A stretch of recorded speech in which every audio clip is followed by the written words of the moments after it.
यह कहानी है एक मछुआरे जॉन की। हर रोज की तरह आज भी वो अपनी छोटी कश्ती लेकर समंदर में मछली पकड़ने निकलता है। लेकिन इस दिन कुछ अजीब होता है। अचानक चारों तरफ गहरी धुंध छा जाती है और दूर तक कुछ नजर नहीं आता, जिस वजह से जॉन रास्ता भटक जाता है। तभी उसे एक सुनसान सी कश्ती इधर उधर तैरती हुई दिखाई देती है। हैरान होकर जॉन अपनी कश्ती उस कश्ती से बांध देता है और यह देखने का फैसला करता है कि अंदर क्या है। जैसे ही वह अंदर जाता है, दंग रह जाता है। पूरी नाव खाली थी। अंदर का सब कुछ सामान्य लग रहा था। खाना फ्रेश पड़ा था, कपड़े अलमारी में हैंग थे, हर जगह इंसानों के रहने के निशान थे, लेकिन कोई वहां मौजूद नहीं था। वो इंजन स्टार्ट करने की कोशिश करता है, पर इंजन काम नहीं करता। इतने बड़े समंदर में अकेले और यह खाली शिप देखकर जॉन बिल्कुल परेशान हो जाता है। वो बाइनोक्यूलर से आसपास देखने लगता है, शायद कोई नजदीक हो, लेकिन गहरी धुंध में कुछ नजर नहीं आता। थक हार कर वो कंट्रोल रूम में जाकर रेडियो ऑन करता है ताकि हेल्प के लिए सिग्नल भेज सके। जॉन रेडियो पर इस सारी सिचुएशन का मैसेज भेजता है। मैसेज भेजने के बाद वो सोचता है अब वापस अपनी छोटी कश्ती से निकल जाना चाहिए, लेकिन जैसे ही वो बाहर आता है उसकी कश्ती गायब होती है, जबकि उसने उसे मजबूती से बांधा था। अब वो और ज्यादा परेशान हो जाता है। कुछ देर बाद अचानक धुंध हट जाती है। जॉन को समझ ही नहीं आ रही होती कि हो क्या रहा है। कोई और रास्ता ना देखकर वो फिर से खाली शिप के अंदर जाता है और मैप की मदद से निकलने का रास्ता ढूंढने लगता है। अब जॉन ये समझने की कोशिश करता है कि वो कहाँ फंसा हुआ है और घर कैसे वापस जाए। मसला ये था कि उस अजीब शिप का इंजन खराब था। जिंदा बचना था तो इंजन ठीक करना ही पड़ेगा।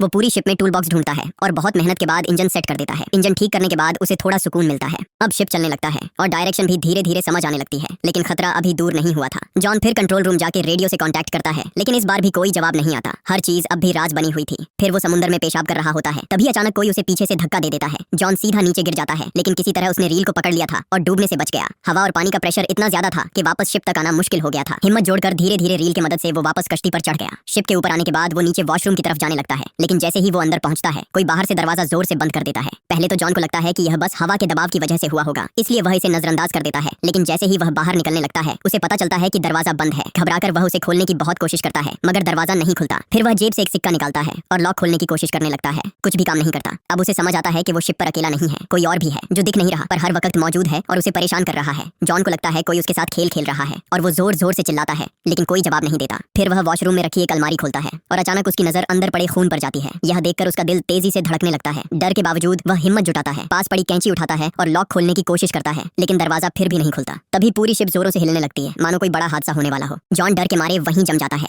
तभी उसकी नजर ऊपर एक छोटी सी खिड़की पर पड़ती है। वह कांपते हाथों से खिड़की के पास जाता है और बाहर झांकता है। दूर समुद्र में उसे एक विशाल कार्गो शिप दिखाई देती है जो तेजी से उसकी दिशा में बढ़ रही है। कुछ ही पलों में उसे एहसास होता है कि वो बड़ी शिप सीधी उसकी कश्ती की तरफ आ रही है। अब जॉन के सामने सिर्फ एक ही लक्ष्य था, किसी भी तरह अपनी जान बचाना। उसने मदद के लिए सिग्नल देने का सोचा, लेकिन आसपास कुछ नहीं था। घबराहट में उसने तुरंत अपनी शर्ट उतारी और पूरी ताकत से हवा में लहराने लगा, उम्मीद में कि शायद कार्गो शिप पर कोई उसे देख ले, लेकिन किसी ने भी उसे नोटिस नहीं किया। अब जॉन की उम्मीदें टूटने लगी। तभी उसकी नजर खिड़की के पास लटकी एक रस्सी पर पड़ी। एक पल के लिए वो ठिठका, फिर अचानक उसके दिमाग में एक विचार कौंधा। अगर वह इस रस्सी का इस्तेमाल करे तो शायद अपनी कश्ती को रोक सके। वो जल्दी से रस्सी बांधकर बाहर की तरफ फेंक देता है ताकि यह शिप के फैन में अटक जाए और स्पीड रुक जाए, पर सीन और खराब हो गया। रस्सी इंजन के फैन में फंस गई और उसके गले में अटक गई। जॉन की सांस रुकने लगती है। वो बिल्कुल मौत के करीब पहुंच जाता है, लेकिन वो हिम्मत से काम लेता है और एक टूल की मदद से वो अपना गला छुड़ा लेता है। रस्सी इंजन में फंस चुकी थी, जिससे शिप की स्पीड रुक गई, लेकिन ये काफी नहीं था। वजनदार कार्गो शिप फिर भी उससे टकरा गई। टक्कर इतनी जोरदार थी कि जॉन जमीन पर गिर के बेहोश हो गया। उसे सर पर गहरी चोट लगी। कुछ देर बाद जब वो होश में आता है तो बाथरूम पानी से भरा होता है, और हैरत की बात यह थी कि वो समुद्री नमक वाला पानी नहीं था,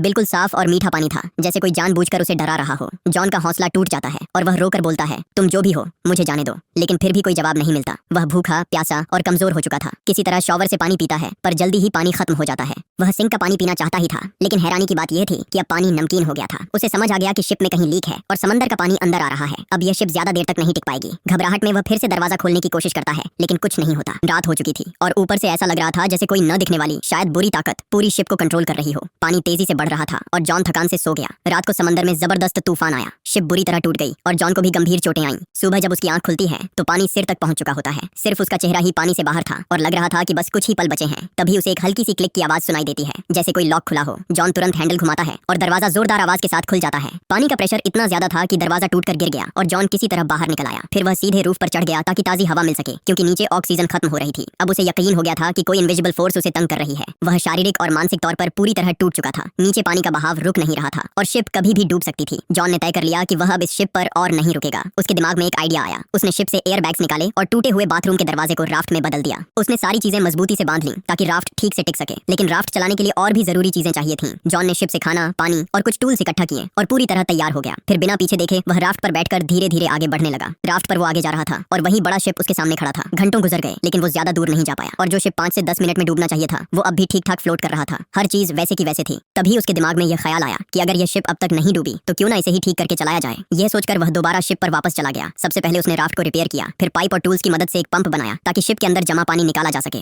धीरे धीरे समुद्री पानी बाहर निकलता गया। उसने शिप की बाकी समस्याएं भी ठीक कर दी, बाहर से भी रिपेयर किया ताकि आगे के सफर में कोई दिक्कत न आए। काम खत्म करके उसने फिर रेडियो ट्राई किया, लेकिन फिर भी कोई जवाब नहीं मिला। थक हार कर उसने मैप निकाला और रास्ता समझने लगा। फिर उसने इंजन स्टार्ट किया, लेकिन शिप बिल्कुल हिल नहीं रही थी, जैसे कोई उसका मजाक उड़ा रहा हो। शिप पूरी तरह जाम हो चुकी थी। इस सोच ने उसे अंदर से तोड़ दिया। वो थक चुका था और उसकी उम्मीदें धीरे धीरे खत्म हो रही थीं। अचानक उसे दूर एक और शिप दिखाई दी। अब उसके पास सिर्फ एक ही रास्ता था, अपने राफ्ट से उस शिप तक पहुंचना। वह तुरंत राफ्ट पर चढ़ा और पूरी रफ्तार से उस शिप की तरफ बढ़ने लगा। लेकिन तभी वो बड़ी शिप अचानक चल पड़ी, सीधी जॉन की तरफ, तेज गति से, जैसे कोई जानबूझकर उसे मारना चाहता हो। जॉन ने राफ्ट की स्पीड बढ़ाई, मगर बड़ी शिप और भी तेज हो गई। टकराने से ठीक पहले जॉन ने राफ्ट छोड़कर पानी में छलांग लगा दी और दूर जाती हुई दूसरी शिप तक तैरकर पहुंचने की कोशिश करने लगा। लेकिन जब तक वह वहां पहुंचा, वो शिप गायब हो चुकी थी। तब उसे समझ आया कि इस शिप पर कोई बुरी ताकत है जो उसे कहीं जाने नहीं दे रही। उसने ठान लिया था कि चाहे जान चली जाए, अब वह इस शिप पर वापस नहीं आएगा। लेकिन शाम तक पानी की ठंड बहुत बढ़ गई थी और डॉल्फिन्स भी नीचे तैर रही थीं। जब वह ठंड बर्दाश्त नहीं कर पाया तो मजबूरन फिर उसी शिप पर लौट आया। अब वह इतना थका और बीमार था कि सोचने की हिम्मत नहीं बची थी। बस कंबल लेकर कमरे में सो गया। सुबह जब उसकी आंख खुली तो उसने फिर तय किया कि अब यहाँ से निकलना ही होगा। लेकिन उसके कमरे का दरवाजा लॉक था। उसे समझ नहीं आ रहा था कि यह सब उसके साथ क्यों हो रहा है। तभी उसकी नजर कमरे के एक छोटे कैबिन पर पड़ी। जैसे ही उसने कैबिन खोला, ऊपर जाने का रास्ता नजर आया, एक छोटी सी वेंटिलेशन जहाँ से वह बाहर निकल सकता था। वह उस कैबिन में घुस गया, जो एक तंग सा स्टोरेज एरिया था। हर बार जब वह वहाँ से ऊपर चढ़ने की कोशिश करता, फिसल कर नीचे गिर जाता। बार बार गिरने से उसका खून भी निकल आया, लेकिन उसने हार नहीं मानी और आखिरकार वह ऊपर तक पहुंच गया। उसने वेंट की खिड़की खोलने की कोशिश की, पर ऐसा लग रहा था जैसे किसी ने जानबूझकर उसे सील कर रखा हो। वहाँ की ऑक्सीजन भी खत्म हो रही थी और नीचे का दरवाजा भी बंद हो चुका था। अब वापस जाना मुमकिन नहीं था। उसने सोचा शायद यही उसका अंतिम वक्त है। तभी फिर वही अजीब सी क्लिक की आवाज आई और उसी क्लिक के साथ वेंट की खिड़की खुल गई। जॉन ने बिना समय गंवाए बाहर छलांग लगा दी। जैसे ही वह बाहर निकला, उसने देखा कि शिप एक छोटे से आइलैंड की तरफ बढ़ रही है। उसे लगा अब शायद इस डरावनी कश्ती से छुटकारा मिल जाएगा। जैसे ही शिप किनारे लगी, वह तुरंत नीचे उतर गया। उसका अंदाजा था कि इस आइलैंड पर कोई तो जरूर होगा जो यह सब कर रहा है। गुस्से में उसने एक लकड़ी उठाई और आइलैंड में तलाश शुरू की, लेकिन पूरा आइलैंड सुनसान था। किसी इंसान का कोई निशान तक नहीं। जॉन फिर से गुस्से और डर से भर गया। फिर जैसे ही वह आइलैंड से बाहर निकला, उसने एक और चौंकाने वाला दृश्य देखा।